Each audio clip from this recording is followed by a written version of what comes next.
Nous commençons maintenant notre 7e partie sur l'armure du chrétien avec le casque du salut. Casque du salut qui est placé presque à la fin, en avant-dernier, ce qui est assez surprenant puisque le réflexe aurait été de le mettre en premier. Mais on a bien compris qu'en fait cette armure s'adresse à des chrétiens, donc pas à tout le monde. Et je dirais même à des chrétiens qui veulent avancer. C'est-à-dire que celui qui ne veut pas avancer, l'armure du chrétien, c'est pas la peine. Ça ne fonctionnera pas. Nous allons commencer à nouveau par notre petite introduction. Lecture de l'introduction que Paul met pour définir, circonscrire le combat. Ce fameux, entre guillemets, combat spirituel, comme je l'ai dit en introduction, c'est une expression qui n'existe pas dans la Bible. Et dans l'Épître aux Éphésiens, le mot combat n'existe pas. Donc, c'est-à-dire comme ça, au moins, je pense que ça montre clairement qu'il ne s'agit pas d'un combat offensif, mais bien plutôt, comme il est précisé, un combat défensif. Éphésiens 6, les versets 10, du début du verset 14, « Car nous n'avons pas à rentrer dans une sorte de joute contre la chair et le sang, dans une sorte de faux combat qui serait un jeu de dupes, en fait, et donc des sensations et des émotions, mais contre les principes dogmatiques, contre les capacités à persuader et à amener à une action ou à une démonstration de puissance, justifiée par une recherche d'harmonie dans sa vie intérieure et relationnelle. » Si je m'arrête là, c'est formidable, sauf que très souvent, en fait, c'est sans Dieu, c'est-à-dire par nos propres forces. Contre ceux de ce monde de ténèbres qui donnent l'apparence d'être en Dieu, contre les idées qui portent à des désirs qui sont contraires à la volonté de Dieu dans les lieux célestes, au-delà de ce qui est visible. C'est pourquoi donc, il s'agit en fait des raisonnements, des pensées, des dogmes qui imposent en réalité, sous couvert de nous amener dans une vie intérieure formidable, en fait, ça nous dessèche intérieurement et ça nous amène à nous éloigner de la relation avec Dieu, donc de la foi. C'est pourquoi prenez toutes les armes de Dieu en vue de cultiver la puissance reçue. C'est-à-dire qu'en fait, on ne va pas cultiver de la puissance, on va cultiver ce que nous avons reçu. Et celle qui sera donnée pour se tenir debout là où le moment l'exige. Donc ça a bien la notion de préparer, se préparer pour qu'au moment opportun, nous soyons prêts. Pour ne point fléchir face à l'épreuve qui tendrait à mettre à mal l'héritage des saints, et en même temps, vous serez assurés, donc stable, après avoir ainsi tout préparé et fait, vous tiendrez ferme en vous tenant prêt, intact, à votre place, en sûreté par des règles clairement fixées. Donc tout ça, il faut que c'est de la préparation. Pour que le jour J, nous soyons prêts, il faut se préparer. C'est une évidence. Ainsi donc, soyez encouragés à tenir ferme en vous tenant prêt, intact, à votre place, en sûreté par des règles clairement fixées. C'est-à-dire que pour que le jour J, nous puissions être à notre place et préparés, eh bien, il faut déjà que nous préparions à être prêts et que nous soyons prêts. Comme ça, le jour J, efficacité. Et comme on dit souvent, entraînement difficile, guerre facile. Entraînement facile, guerre perdue. Et ensuite, Paul nous énonce les armes du chrétien. Saignez-vous de la vérité dans tous les domaines de votre vie, pas que le dimanche matin. Revêtez la cuirasse de la justice, assurez de la justification de votre passé, même si votre mémoire vous ramène en vous disant « Non mais sérieux, t'as vu ce que t'as déjà fait ?» Non mais c'est justifier ça. Et dans l'engagement vers un avenir de sanctification. Mettez pour chaussures à vos pieds, l'élan qui va amener la préparation au service que donne l'évangile de paix. Cet élan, c'est l'évangile qui nous le donne. Ce n'est pas des techniques, tout ce qu'on voulait. Ce n'est pas des livres qui parlent de la parole, c'est la parole. Prenez par-dessus tout cela le bouclier de la relation vraie avec Dieu et entre vous, c'est-à-dire de la foi, avec lequel vous pourrez éteindre tous les traits enflammés du malin. Prenez aussi le casque du salut, ce que nous allons voir aujourd'hui, et l'épée de l'esprit qui est la parole de Dieu. Faites en tout temps par l'esprit toutes sortes de prières et de supplications. Veillez à cela avec une entière persévérance et priez pour tous les saints. On voit déjà qu'au fur et à mesure, avec une lecture un petit peu plus approfondie, on arrive en fait à une compréhension qui est beaucoup plus profonde et qui nous invite à nous préparer. En fait, on se rend compte que la fin de l'Épître aux Éphésiens est une ode à la préparation. Pas au combat, à la préparation. Mais c'est comme tout entraînement, si vous vous entraînez, si vous êtes, imaginons, des militaires qui s'entraînent, en s'entraînant avec leur chef, ils apprennent aussi à se connaître entre eux et à connaître leur chef. Donc c'est-à-dire que le jour où il va y avoir véritablement, s'il y en a un conflit, eh bien ils connaîtront et ils sauront au moindre geste du chef, ils savent ce que ça veut dire. Si nous ne connaissons pas Christ, le jour où Christ, nous voulons le suivre au combat, nous serons perdus. C'est une évidence. Donc Éphésiens 6 est véritablement une ode à la préparation et non pas au combat. C'est pour ça que dans Éphésiens, il n'y a pas le mot combat. Il ne s'agit que de préparation. Et dans les pensées, les raisonnements, dans nos pensées et nos raisonnements. Et ça sera particulièrement vrai pour l'épée de l'esprit, bien sûr. Et le casque du salut, la tête. Éphésiens chapitre 6, verset 13. C'est pourquoi prenez toutes les armes de Dieu. Je reviens sur cette introduction parce qu'elle est fondamentale, primordiale. Regardons de plus près l'armure du soldat romain dont parle Paul, avec les différentes parties dont il parle, à savoir la ceinture de vérité, la cuirasse de justice, les chaussures de l'engagement à servir Dieu, le bouclier de la relation profonde ou de la foi, le casque du salut et l'épée de l'esprit. Toute l'armure était réalisée ou recouverte de cuir ou assemblée avec du cuir. Faite de peau, elle est faite de peau cette armure. Le cuir est fait de peau. Nécessité de la mort d'un animal pour avoir du cuir. Comme les premiers vêtements que Dieu a fait à Adam et Ève. Parce qu'il y a eu un sacrifice animal, et je dirais presque que Dieu a préparé la peau de l'animal pour qu'elle puisse être un vêtement. Là encore, il a fallu toute une œuvre. Il n'y a pas que tuer l'animal et récupérer la peau. Il a fallu la travailler pour que ce soit un vêtement, adapté à chacun. Il a fallu donc un sacrifice animal. Ce n'est qu'au travers du sacrifice de Jésus-Christ que l'on peut revêtir ces armes et qu'elles peuvent tenir sur nous, être maintenues sur nous. Nous l'avons vu par rapport à la cuirasse, que ceux qui ne font pas partie du peuple, de l'armée, donc du peuple de Dieu, mais qui tentent de combattre, ne sont pas avec une armure de cuir, ils sont avec une cotte de maille. Mais ils sont repérables en fait. C'est beaucoup plus lourd, c'est moins maniable, ils vont se fatiguer et ils ne vont pas comprendre pourquoi. Tout simplement parce qu'ils n'ont pas revêtu l'armure que Dieu donne. Éphésiens chapitre 6, le début donc du verset 17. Prenez aussi le casque du salut. 5e élément de l'équipement du chrétien. C'est intéressant, il y en a 6, le chiffre qui représente l'homme. Donc c'est véritablement pour l'homme, l'être humain. Le casque du soldat romain.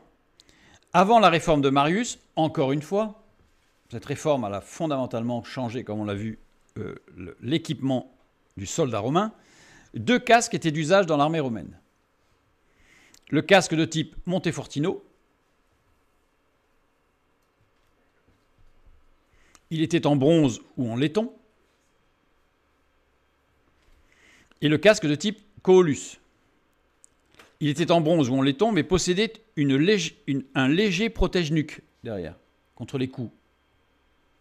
Des visières de joue pouvaient être ajoutées, ce n'était pas systématique. Donc il descendait plus bas pour protéger le haut de la nuque. Après la réforme de Marius, il y avait aussi 2 casques en usage dans l'armée romaine. Le casque impérial gaulois, il était d'acier et était souvent décoré. Il possédait un large protège-nuque cette fois-ci. Ses paragnathides, c'est-à-dire les protège-joues mobiles, comportaient des dégagements d'oreilles pour conserver l'ouïe, ce qui n'était pas le cas ici, sur le Coolus. C'est-à-dire que quand il se protégeait, en fait, il n'entendait plus. C'est dangereux. Donc le voici. Donc avec une large protection à l'arrière pour la nuque, qui n'empêchait pas les mouvements, puis des protège-joues avec des ouvertures ici, pratiquées, pour pouvoir entendre. Et il y a eu le casque impérial italien. Il était de même conception que le casque impérial gaulois, mais moins orné et plus fonctionnel. En fait, c'est quasiment le même, vous voyez, quasiment le même, hein, sauf qu'il était beaucoup moins orné, beaucoup plus et plus léger. Le casque impérial italien n'était utilisé que dans les légions italiennes. En fait, c'était une spécificité de la légion italienne, qui n'était pas forcément basée en Italie. Ça, c'est l'histoire qui nous le dit. mais aussi la parole de Dieu. Dans Actes 10, 1, on nous dit « Il y avait à Césarée un homme nommé Corneille, centenier dans la cohorte dite italienne. » Donc il avait ce casque. Ce qui les différenciait des autres. Parce qu'au niveau de l'armure, c'était la même chose que les autres. Mais le casque montrait qu'il faisait partie de la cohorte italienne. Alors il y avait une particularité sur la cohorte italienne, etc. Bon, c'est pas le sujet. Si on étudiait Corneille, on le verrait. Puisque si ce détail nous est donné, évidemment, c'est que c'est important. Évidemment. Il n'y a rien de superflu dans la parole. Le casque du soldat romain. Suite. Chaque casque romain, avant et après la réforme de Marius, portait le nom de son propriétaire. C'est-à-dire que le nom était gravé sur le casque. Évidemment, ça nous rappelle le nom qui nous est donné à la conversion. Quand on se donne sa vie à Christ, on a un nouveau nom. Et il est gravé sur le casque du salut. Après la réforme, les casques étaient munis d'une fixation pour une crête. Pour les soldats, elle servait à amortir les coups sur la tête. Ce n'était pas que faire joli. C'est-à-dire qu'à partir du moment où il y avait un coup sur la tête et qu'il y avait une crête qui était faite en lin très dur, voire en peau de sanglier, en poil de sanglier, eh bien, quand il y avait un coup sur la tête, ça amortissait énormément, en fait. Et l'objectif, c'était que le soldat ait le moins de coups à supporter, d'où le bouclier arrondi, etc. Tout était étudié pour que les coups soient les moins forts possibles à supporter. Donc il y avait un amortisseur, en fait, sur la tête. La crête dégradée, plus haute, permettait aux soldats de repérer, suivre et obéir par un simple regard sur le champ de bataille. Parce qu'ils considéraient que quelqu'un qui avait, vous savez, le drapeau et qui se promenait avec le drapeau, c'était pas évident parce que lui, en fait, il fallait surtout le protéger parce qu'il n'avait aucune protection puisqu'il portait le drapeau, qu'on pouvait voir de loin. Donc il y en avait quand même, des étendards, qui permettaient de loin de voir où il fallait aller. Mais le casque du chef se voyait, ce qui fait que dans la troupe, il pouvait y avoir plusieurs troupes qui se mélangeaient, mais on suivait celui qui avait la crête que l'on reconnaissait, celui de notre chef. Et on suivait notre chef. Comme ça, par exemple. Donc, en général, les chefs en avaient une dans l'autre sens, en travers, en fait, pour vraiment différencier rapidement qui était un soldat et qui ne l'était pas. Voir les grades. C'est plus facile que juste sur les épaules, quelques petites barrettes. Dans un combat, c'est quand même pas facile. Le casque impérial gaulois pouvait être en métal moulé ou en cuir incrusté de plaques de métal. Une technique généralisée vers la fin du IIIe siècle après Jésus-Christ pour les casques appelés Spangenhelm. Donc un cuir incrusté de plaques de métal. Ils étaient beaucoup plus confortables. Il y avait du cuir. Donc ça c'est à la fin. Ça c'est vraiment après le IIIe siècle. L'avantage majeur du Spangenhelm est son prix de revient. Mais sa capacité à vraiment protéger la tête du soldat des coups violents était bien plus faible que pour le casque impérial gaulois ou le casque impérial italien, évidemment. C'était plus léger, donc selon les combats, ça pouvait être bien, surtout s'il faisait chaud. Mais par contre, dans un combat violent direct, c'était plus compliqué. L'introduction de ce casque, bon marché, entre guillemets, vient de deux influences extérieures à Rome. Tiens, curieux. On a cherché le facile. Les Scythes, ou les Scythes, Sarmates et les Alains, peuples combattus et vaincus dans les régions du Pont-Euxin en mer Noire au IVe siècle avant Jésus-Christ. Donc on voit que, je mets ça, c'est juste pour montrer que ça a mis du temps à infuser dans l'armée romaine l'idée qu'on pouvait faire moins cher, plus facile. Parfois dans l'Église, oui, étudier la parole de Dieu, se préparer à avoir des bases théologiques solides, oui, ça prend du temps. Oui, c'est de l'énergie. Donc on prend des raccourcis, on lit des livres qui nous disent. Alors ça peut être bien sûr, mais ça peut être dangereux. Il faut que ce soit notre base, il faut qu'elle soit la parole de Dieu. Prenons garde, parce que quand on regarde aussi ici, IIIe siècle, c'est le début du déclin de l'Empire romain. Et on va voir que plusieurs fois, c'est à cette période qu'ils ont introduit des choses qui permettaient d'être moins chères, plus rapides à fabriquer. Mais ça a été en même temps le déclin, et on le verra pour l'épée, le déclin de l'Empire romain. Et qu'est-ce qui risque d'amener le déclin dans l'Église? On intègre des choses plus simples, plus faciles, prend plus de temps. Au lieu de lire la parole de Dieu, on va regarder un film. Quelqu'un un jour m'a dit Ah bah c'est bien, il y a des films sur Jésus, comme ça, en 1 heure et demie, on a tous les évangiles. En regardant un film. Oh là. C'est clair que là, la préparation, elle est plutôt légère quand même. Je pense que le jour du combat, ça va être compliqué. Le jour de l'épreuve, ça va être très difficile.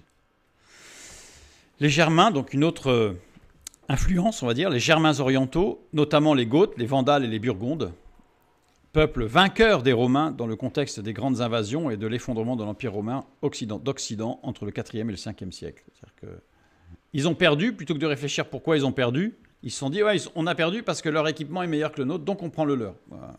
Raté, c'était pas ça le sujet. On le verra plus quand on verra l'épée de l'esprit. Le casque impérial gaulois était entièrement doublé de cuir à l'intérieur, par contre. Ce qui le rendait assez confortable. Le cuir encore, toujours. Le contact avec la boîte crânienne, avec la tête, c'était le cuir. Augmentation du confort, évidemment, et de la sécurité, car les coups étaient bien amortis, parce que c'était un cuir épais, souple, ce qui fait qu'une fois de plus, ça amortissait les coups. Prenez aussi le casque du salut. Prendre, dékomai, le verbe prendre, dékomai, recevoir ou accorder un accès à un visiteur. Ne pas refuser de relation ou une amitié. C'est-à-dire que prenez, c'est plutôt recevez. La traduction littérale, plutôt que prenez. Prendre, ça montre un effort.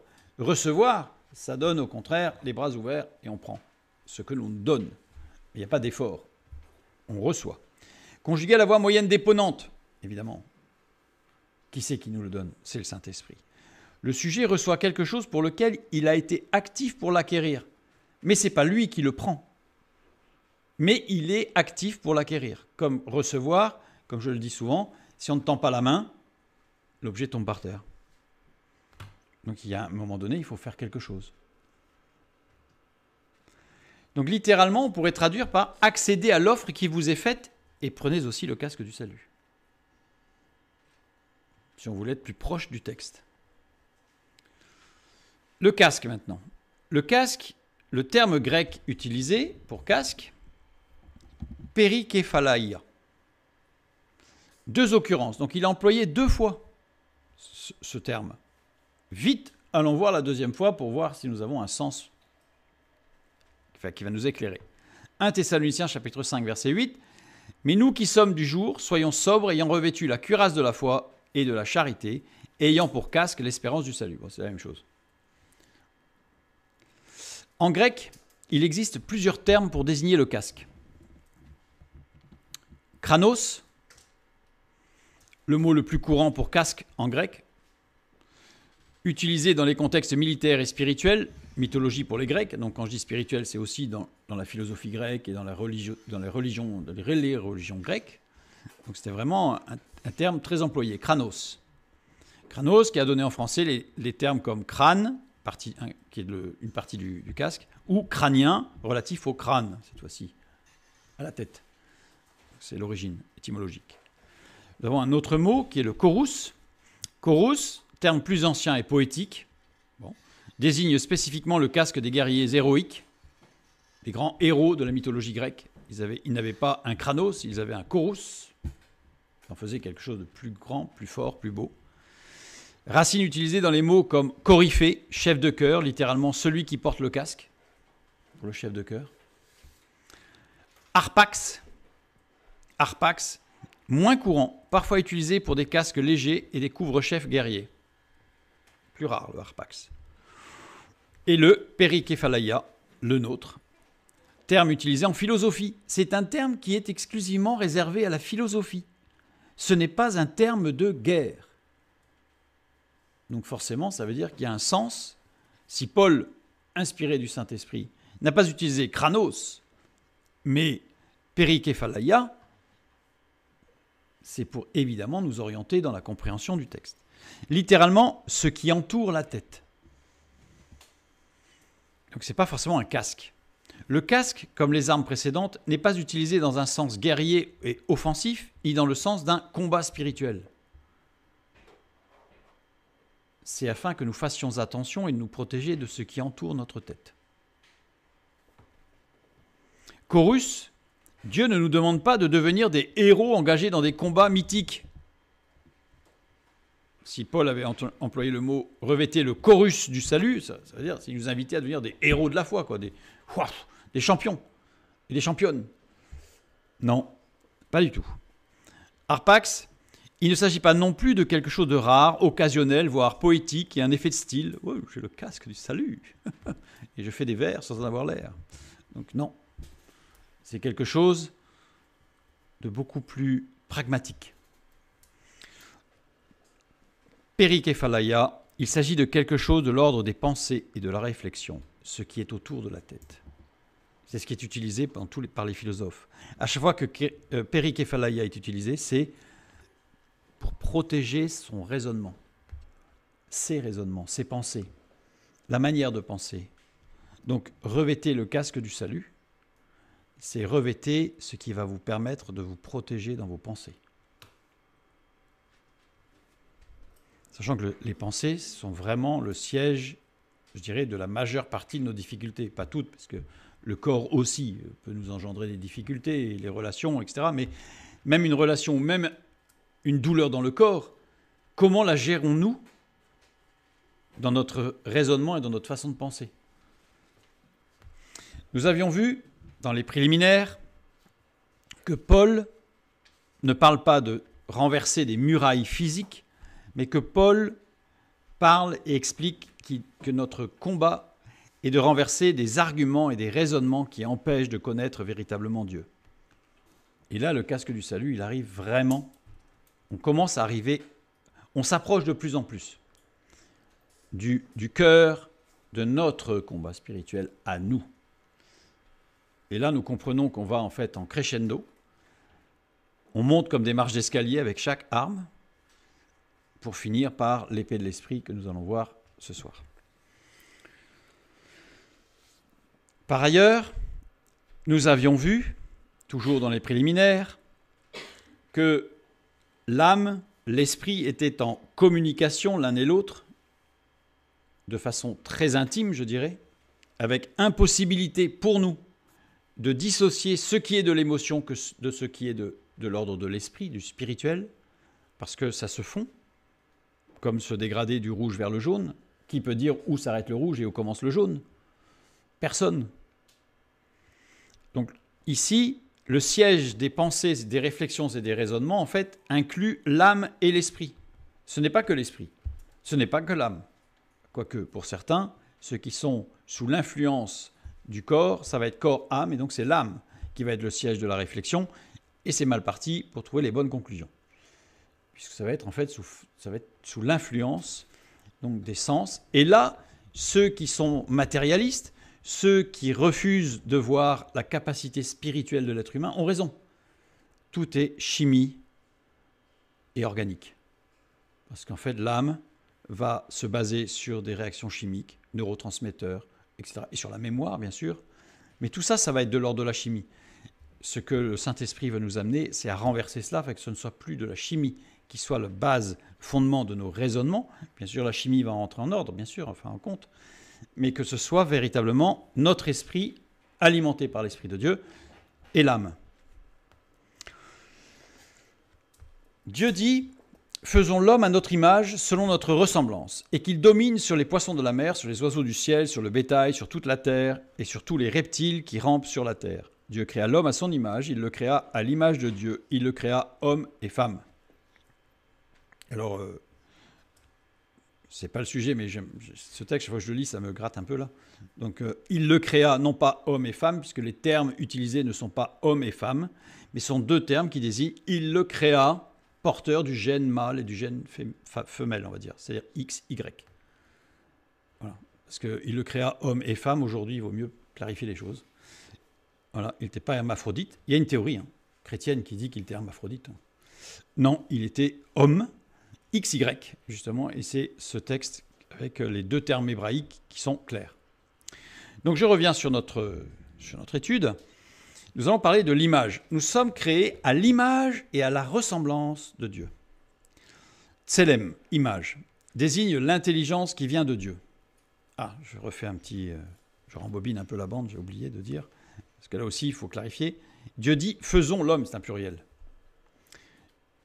Ce pluriel, je renvoie vers des études dans lesquelles j'ai bien explicité les choses, par rapport à la conjugaison, montre que l'homme dit « je fais l'homme », c'est moi qui fabrique l'homme, mais c'est avec chacun que nous allons construire. C'est-à-dire qu'en fait, le « nous » inclut Dieu et chacun de nous. C'est-à-dire qu'il a créé l'homme, mais l'homme n'est pas là irresponsable de tout. Mais il n'est pas non plus responsable de tout. C'est-à-dire qu'en fait, Dieu dit, au fur et à mesure de sa croissance, au fur et à mesure de maturité, il va y avoir cet échange avec l'homme et il va se construire, je vais le construire, nous allons le construire ensemble. Fermons la parenthèse. Donc l'image ici, c'est Tselem qui désigne l'intelligence qui vient de Dieu. L'autre terme ressemblant, c'est Demout. Demout qui désigne la faculté de juger librement de toute chose. Ce sont deux choses différentes. Comprendre est une chose, juger librement en est une autre, qui sont évidemment complémentaires ou supplémentaires. Je vous laisserai réfléchir. Ces deux mots expriment l'essence même de l'homme, sa caractéristique propre qui en fait un être à part dans le règne animal. L'animal n'a pas cette faculté. C'est une capacité d'analyse, d'imagination, de réflexion. Ecclésiaste chapitre 3 verset 11, « Il fait toutes choses bonnes en son temps, même il a mis dans leur cœur la pensée de l'éternité, bien que l'homme ne puisse pas saisir l'œuvre que Dieu fait du commencement jusqu'à la fin. » Avec en plus de cette capacité, la pensée de l'éternité. Ce n'est pas la maîtrise, ce n'est pas la compréhension, parce que comprendre l'éternité, ce n'est pas possible. On peut s'en approcher par différentes réflexions, différents types d'analyses, mais comprendre l'éternité, ce n'est pas possible. Mais en tout cas, on a la pensée de l'éternité. Nos pensées sont le centre de contrôle de notre vie. La pensée de l'éternité, la capacité d'analyse, d'imagination et de réflexion. Une fois de plus, à tous les niveaux. Résoudre un problème mécanique demande de l'analyse, parfois de l'imagination, pour sortir du contexte dans lequel on est et trouver une solution, et de la réflexion. Résoudre un problème relationnel demande de l'analyse. Dans l'analyse, d'ailleurs, il y a écoute, il y a encore dialogue. De l'imagination, puisqu'il faut sortir du contexte dans lequel on se trouve, et de la réflexion. Donc, la marche avec Dieu nous fait prendre le chemin inverse de celui imposé par notre nature de péché. En fait, comme je l'ai expliqué, au lieu d'être corps-âme, il va falloir être esprit-âme. Je ne dis même pas âme-esprit, je dis esprit-âme.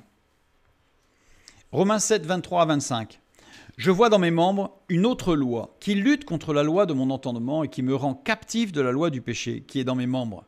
Misérable que je suis, qui me délivrera du corps de cette mort? Grâce soit rendue à Dieu par Jésus-Christ notre Seigneur. Ainsi donc, moi-même, je suis par l'entendement esclave de la loi de Dieu et je suis par la chair esclave de la loi du péché. Combien de personnes sont esclaves de ce qui a triomphé d'eux? La pornographie, le jeu, les vidéos, la colère, toutes sortes de choses. La loi ici, c'est le terme nomos. Nomos en grec, littéralement, ce qui est attribué en partage. Ça a une connotation très négative dans notre oreille. Loi, une loi. Oh là là, une loi, c'est rigide, c'est restrictif, ça m'empêche en fait. En fait, c'est un empêcheur d'être libre, la loi. Non, c'est ce qui est attribué en partage. Et quand il y a un partage, il y a nécessairement des règles de partage. Évidemment. Alors, des règles qui peuvent être injustes parfois, mais il y a des règles. Comme pendant des années, l'enfant aîné ou le fils aîné de la famille avait le double des autres. Ça paraît injuste. La raison, c'est que si le père venait à décéder, c'était lui qui devait subvenir aux besoins de toute la famille. Donc voilà. En fait, il devait gérer toute la fratrie. Donc voilà la raison. Est-ce que c'était juste ou pas? Ça, c'est une autre question. Mais il y avait des règles de partage. Nous sommes corps, âme, esprit. Corps, âme, esprit. En général, ça, c'est assez facile au niveau du corps, en tout cas. Nous avons été créés avec 2 attributs en partage. En partage. C'est-à-dire que on parle de... Tout le monde a la même chose. Et en partage, nous avons 2 attributs. La loi de nos sens. Dans mes membres, une autre loi, c'est la loi des sens, qui veut nous dire que si, il faut profiter, carpe diem, profite, fais-toi plaisir, nourris bien ton noyau accumbens et tout le cerveau avec tout le centre du plaisir, vas-y, charge. Et mon entendement, nous. Nous désigne toutes les facultés intellectuelles et morales qui permettent de déterminer ce qui est bon. Ça, c'est une autre loi. Équivaut à l'action de la conscience. Donc il y a 2 lois en nous. La loi de nos sens, nature de péché, la loi de notre entendement, ce qui vient de Dieu. Au départ, dès notre conception. Avec 2 influences en partage. La loi du péché, qui va nourrir, à votre avis, la loi des sens ou la loi de notre entendement? Pas très difficile. Hein.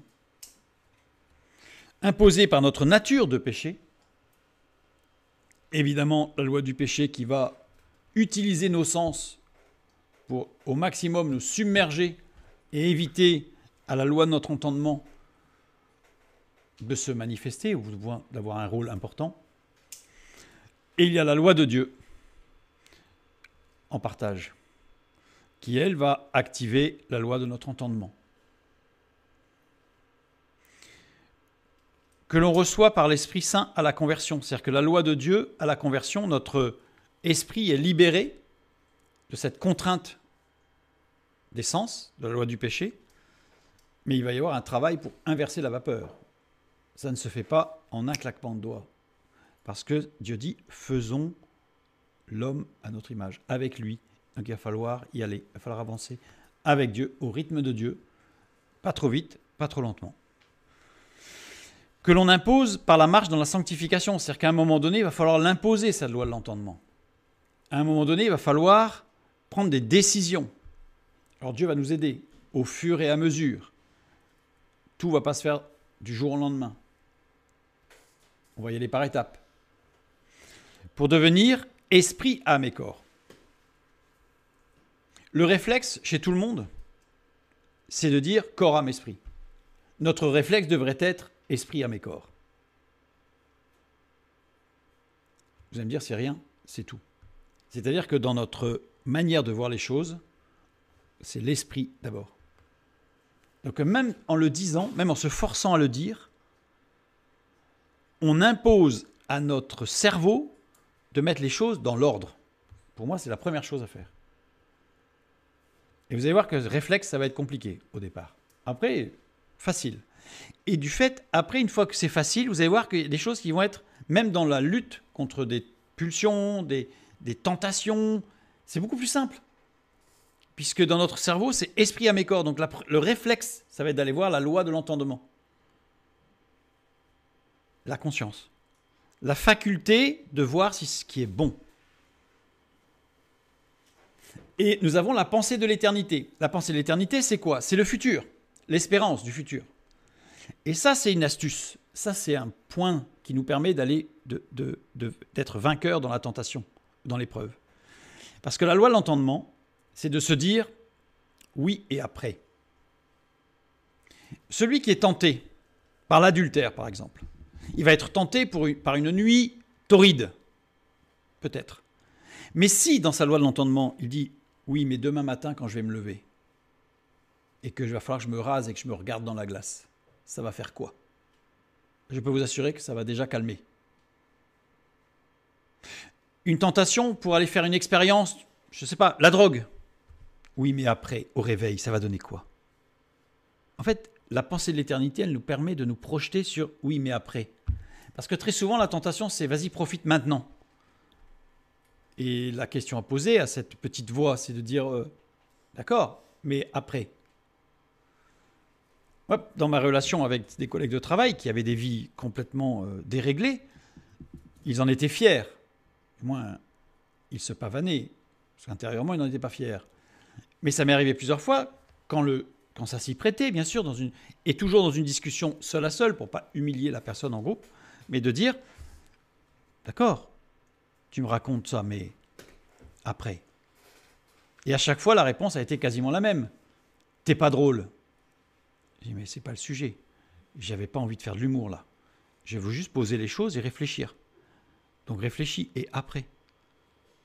Et ça amène en fait justement à se positionner et ça permet une résistance beaucoup plus facile. Mais pourquoi? Parce qu'on a pris le réflexe. Esprit, âme, corps. La pensée de l'éternité dans l'esprit, après. Un schéma là qui est assez performant, je dirais. Il est biblique, donc forcément il est performant. Donc, nous sommes corps, âme, esprit, et la sanctification, ça va être de nous amener à devenir esprit, âme et corps. Donc celui qui accepte le salut, il est sauvé, pas de problème. Mais il reste à l'état de corps, âme, esprit. Donc c'est la loi de ses sens qui se manifeste, et alors il va aller de défaite en défaite, de déception en déception, de frustration en frustration. Et ça va être difficile. Et je le plains. Mais en même temps, je me dis, mais il faudrait juste qu'il se lève et qu'il marche avec Dieu.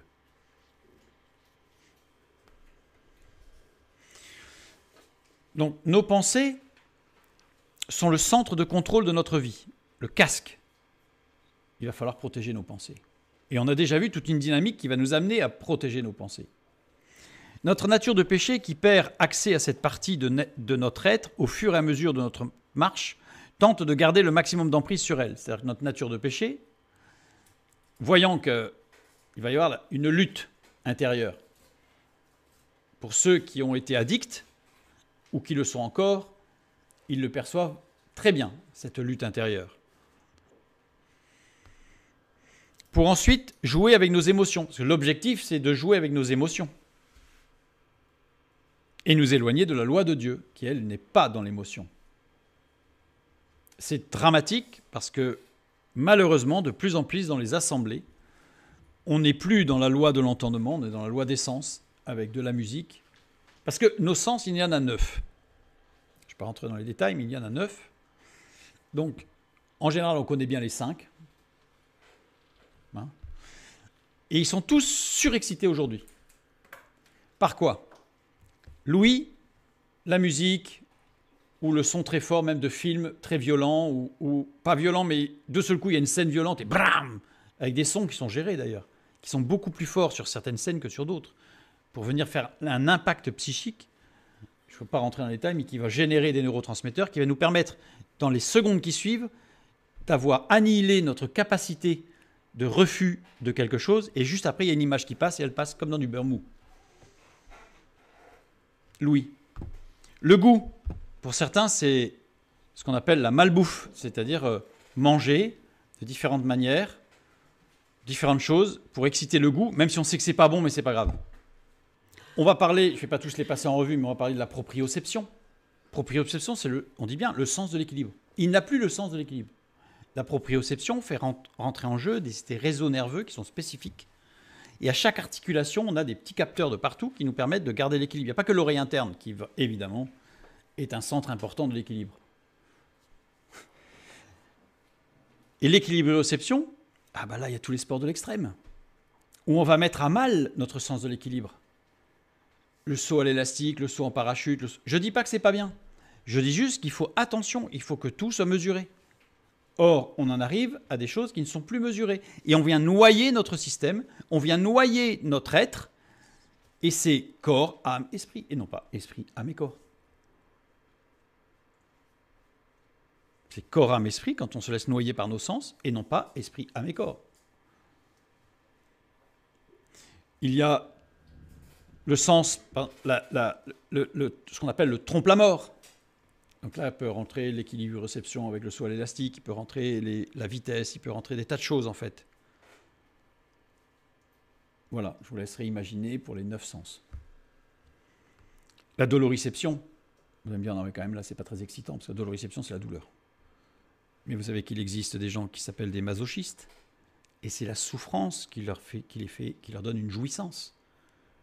Bon, évidemment, ce sont des cas, évidemment, on se dit, bah quand même. Oui, mais c'est la même chose que pour la musique à fond. Sauf que c'est tellement rentré dans les mœurs qu'on se dit, bah oui, non, mais la musique, c'est autre chose. Non, non, c'est pareil. On vient exciter un sens. La loi de Dieu, qui va nous permettre de nous éloigner de cela, c'est la sanctification. Et la sanctification, elle se nourrit de la parole de Dieu. Rien qu'en le disant, vous sentez bien que ça va à l'opposé, en fait. Ça va à l'opposé. Ça va nous amener à la paix, alors que de l'autre côté, ça va amener l'excitation. Pour nous protéger contre de telles attaques, le casque du salut. Le casque du salut. La création de Dieu. On a vu, nous avons été créés à l'image et à la ressemblance de Dieu. Tselem, l'intelligence par l'esprit. Démout, la faculté de juger librement de toute chose. Librement, c'est-à-dire quand on est addict, on n'est plus libre. La conséquence de la chute, par rapport à cela, parce qu'il y a plein de conséquences, bien sûr, mais on reste sur notre axe. Confusion des pensées, attisement des émotions. L'image devient floue, la ressemblance devient floue. C'est pas qu'on n'en a plus, mais que c'est plus très clair. Il y a un mélange. Aujourd'hui, dans certaines assemblées, nous pouvons constater qu'il y a un mélange. Et les pauvres frères et sœurs ne sont plus en capacité de distinguer ce qui est bon de ce qui ne l'est pas. Il y a un mélange. Alors, il n'y a pas que des choses mauvaises. Donc on va s'appuyer sur... Ah oui, mais là, ça, je sais que c'est bon. Donc le reste est bon. Ah non. Ah non. Vous pouvez avoir un plat magnifique avec des champignons de Paris, avec de la crème et puis quelques amanites tumouches. Étant donné qu'il y a des champignons de Paris, c'est que c'est bon. Ben, pas vraiment. L'action de l'esprit en Christ, dans la sanctification, vérité, accepter de se voir tel qu'on est, la ceinture de vérité, accepter de me voir tel que je suis et qu'il n'y a qu'une seule porte de justification. J'aurais beau passer par tous les moyens, les techniques, tout ce... Non, il n'y en a qu'un, Christ et la conversion. Justification, c'est se repentir, recevoir personnellement Jésus-Christ comme son sauveur. Sanctification, s'engager, recevoir personnellement Jésus-Christ comme son Seigneur, c'est-à-dire le Maître. La foi, c'est le bouclier de la foi, établir une relation profonde, écouter, agir, parler avec, pour, en Jésus-Christ par l'Esprit, avec Dieu, avec mon frère, avec ma sœur, avec mon épouse, avec mon mari, avec mes collègues de travail. C'est garder cette foi, cette relation qui s'établit partout. Mais elle commence par Dieu. Elle commence par le spirituel et elle va descendre jusqu'au matériel, jusqu'au professionnel. La ceinture de vérité, la cuirasse de la justice et les chaussures du zèle que donne l'évangile de paix, le bouclier de la foi. Maintenant, on comprend pourquoi le casque du salut il arrive après. Parce qu'il arrive justement après cette dynamique mise en place. Le casque du salut qui nous permet de retrouver une image claire, nette, et une ressemblance claire, nette. C'est-à-dire une capacité de réfléchir sainement et surtout la faculté de juger librement de toute chose, de ce qui est bon et pas bon. C'est écrit de toute chose, hein, ce n'est pas écrit de tout le monde. C'est que la parole de Dieu nous demande de juger de toute chose, mais de ne pas juger les personnes. Mais quand on a compris cette mécanique, c'est plus facile de ne pas juger les personnes, parce que ça veut dire que ces personnes sont certainement, en fait, dans un schéma où elles ne sont pas libres. Par contre, nous, on ne se laisse pas influencer. Et on va peut-être pouvoir, au moment opportun, parce qu'on s'est préparé et qu'on est prêt, pouvoir apporter une parole, une lumière, poser une question, comme j'ai pu le faire à certains de mes collègues en lui disant « Et le matin ?» Puis après, on a changé de sujet. Mais je sais que cette question, elle va rester dans sa tête. C'est-à-dire que c'était sûr. D'ailleurs, il me l'a dit plusieurs fois après. Il m'a dit « Ouais, mais depuis que tu m'as posé cette question, dès que je rencontre... » Parce que c'était évidemment quelqu'un qui passait d'une femme à l'autre. Il dit « Mais j'y arrive plus. » Parce qu'à chaque fois, je me dis « Et demain matin ?» Je dis « L'objectif est atteint. » L'objectif, ce n'est pas de t'embêter, mais c'est de t'amener à une réflexion saine parce que tu te détruis. Tu crois te construire, mais tu te détruis. Continuons. Prenez aussi le casque du salut. Prendre, le verbe utilisé ici peut s'écrire de deux façons différentes. Soit dékomai, soit dékomai. Vous avez entendu une différence? Non, mais vous l'avez vu la différence. Ce n'est pas la même lettre. Il y a un ki ou un kappa. Ce qui a été retranscrit par un ch ou un k. Deux écritures différentes. Recevoir ou accorder un accès à un visiteur. Dans les deux cas, ça veut dire la même chose. Donc parfois, il y a des choses qui ont la même sonorité, le même goût, mais ce n'est pas la même chose. Vous savez, quand vous prenez une boisson où c'est écrit « goût fraise », vous pouvez vous dire que oui, ça aura le goût de la fraise, mais ce n'est pas de la fraise. Là, c'est un peu la même chose. Ne pas refuser de relation ou une amitié. C'est la même définition pour les deux verbes. Chaque verbe ayant une connotation différente, évidemment.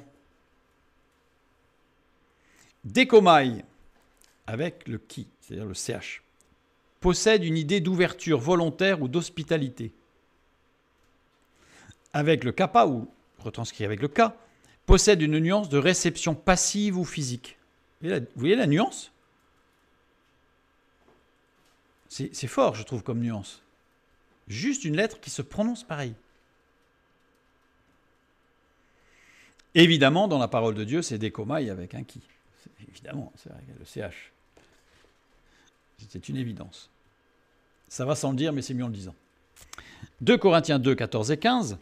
Mais l'homme animal ne reçoit pas les choses de l'Esprit de Dieu, car elles sont une folie pour lui, et il ne peut les connaître, parce que c'est spirituellement qu'on en juge, par l'Esprit. L'homme spirituel, au contraire, juge de tout, et il n'est lui-même jugé par personne. C'est clair. Animal, psoukikos. Psoukikos, qui vient de psouché, qui traduit le mot nefesh dans la Septante. L'âme, nefesh, désigne le corps. Mais ici, psoukikos, c'est le lien entre l'âme et le corps. L'homme animal désigne celui qui est mené par son corps, ses désirs charnels, jusqu'à l'âme. Et ça remonte. C'est corps, âme, esprit. Ça, c'est l'homme animal. Sachant que l'esprit, il n'a plus rien chez l'homme animal. C'est spirituellement qu'on en juge. Quand on a retrouvé la ressemblance avec Dieu, bien sûr. Sinon, ce n'est pas possible, puisqu'on ne peut pas juger librement. Il ne peut les connaître. Il faut avoir retrouvé l'image de Dieu pour connaître. Évidemment. Je reviens sur ce que nous avons vu tout à l'heure, en résumé, parce que c'est très profond, cette dynamique. Ici, il y a donc la loi de nos sens, alimentée par la loi du péché, et la loi de notre entendement, alimentée par la loi de Dieu, la parole de Dieu, et le Saint-Esprit qui va venir éclairer cette parole, ce logos. Si je l'inclus maintenant dans notre réflexion complète, l'homme animal désigne celui qui est mené par son corps, ses désirs charnels, celui qui est corps, âme, esprit. Donc celui qui est mené par la loi du péché. Et ça se saurait si la loi du péché était constructive, édifiante, et nous amenait à la liberté. Ça se saurait, quoi. Nous allons terminer ici pour le casque du salut. On a vu cette dynamique en fait de la sanctification au travers de la parole de Dieu. Pourquoi le casque du salut? Parce que notre salut dans les épreuves, il est là. Évidemment, ça, nous avons été justifiés, ce n'est pas le salut pour l'éternité, là. On parle vraiment d'aller de victoire en victoire et ne pas aller de défaite en défaite, de frustration en frustration, de déception en déception, pour finir par quitter les voies de Dieu, ou alors devenir un chrétien de loin, en disant « ouais, on m'avait promis que », puis en fait, c'est pas vrai. Non, la parole de Dieu ne promet rien. La parole de Dieu, elle affirme. Si tu marches, tu iras de victoire en victoire. Si tu ne marches pas, tu iras de défaite en défaite, de frustration en frustration, et tu vas être de moins en moins libre, et tu vas devenir, l'image et la ressemblance que Dieu t'a donnée vont être de plus en plus floues, et ça va devenir compliqué. Heureusement, la vapeur est toujours inversable, avec cette idée que nous avons une capacité, au travers de la parole de Dieu, d'analyse, d'imagination, de réflexion, mais surtout, nous avons la pensée de l'éternité qui nous permet de dire « et après ». Que Dieu vous bénisse.